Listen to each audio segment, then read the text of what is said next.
Chapitre sur les angles, l'essentiel. Un angle, c'est une portion de plan délimitée par deux demi-droites, ici, de même origine.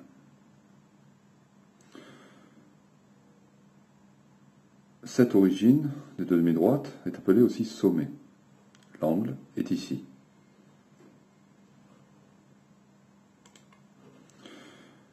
On peut nommer cet angle donc en donnant un nom au point au sommet.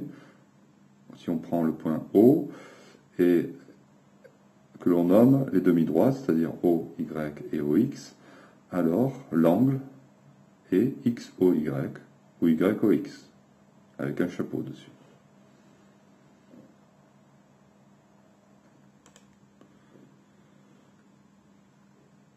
Dans un triangle,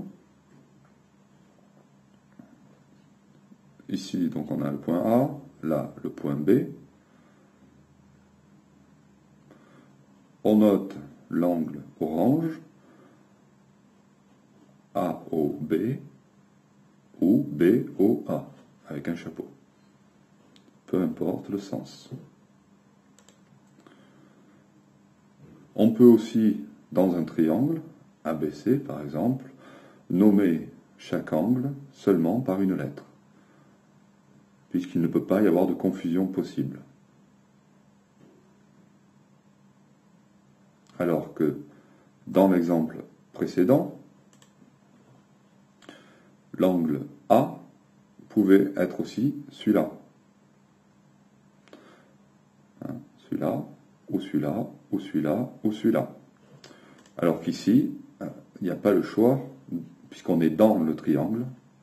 L'angle issu du point A, il n'y en a qu'un dans le triangle, c'est celui-là. Comme il n'y a qu'un angle issu du point C, et un angle issu du point B. Le rapporteur. Le rapporteur est un outil de mesure d'angle. Il permet, donc si le rapporteur est gradué en degrés, de mesurer l'angle en degrés. Donc ce rapporteur est divisé en 180 parties égales. Chaque graduation représente 1 degré. Donc 1 degré, une graduation un peu plus grande ça fait 5, et encore une plus grande ça fait 10.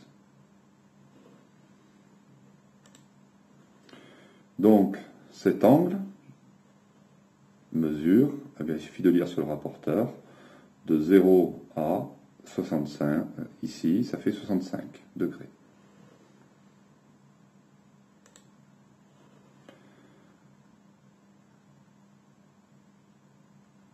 Quel type d'angle a-t-on? Un angle comme ça, tel que plus petit que 90 degrés, c'est-à-dire plus petit qu'un angle droit, est appelé un angle aigu.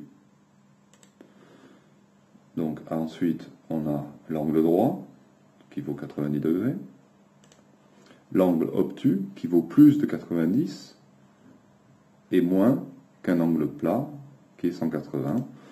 Voilà l'angle plat.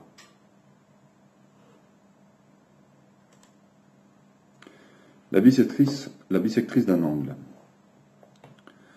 C'est la droite qui partage un angle en deux angles superposables. Ça nous fait penser à quelque chose, bien sûr, aux axes de symétrie. Ça veut dire que la bisectrice, en fait, c'est l'axe de symétrie de l'angle.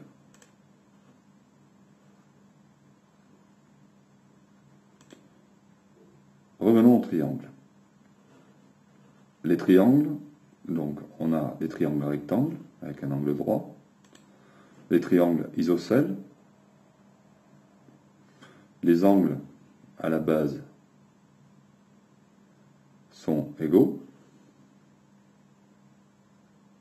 et ici c'est l'axe de symétrie, la médiatrice de la base, ou encore la médiane,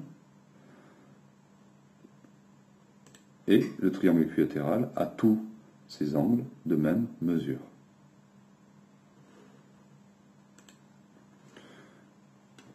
En ce qui concerne les angles de quadrilatère, voyons pour le losange,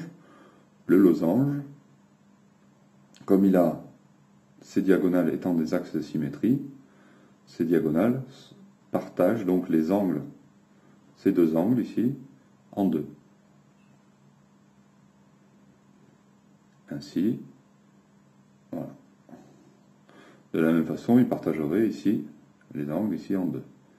Et ce qu'on a en plus, c'est que les angles opposés, puisque c'est un axe de symétrie, ces deux angles sont de même mesure.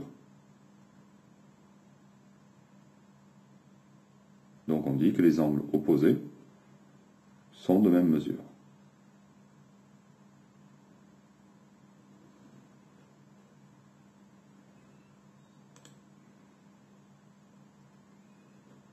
Et donc que les diagonales sont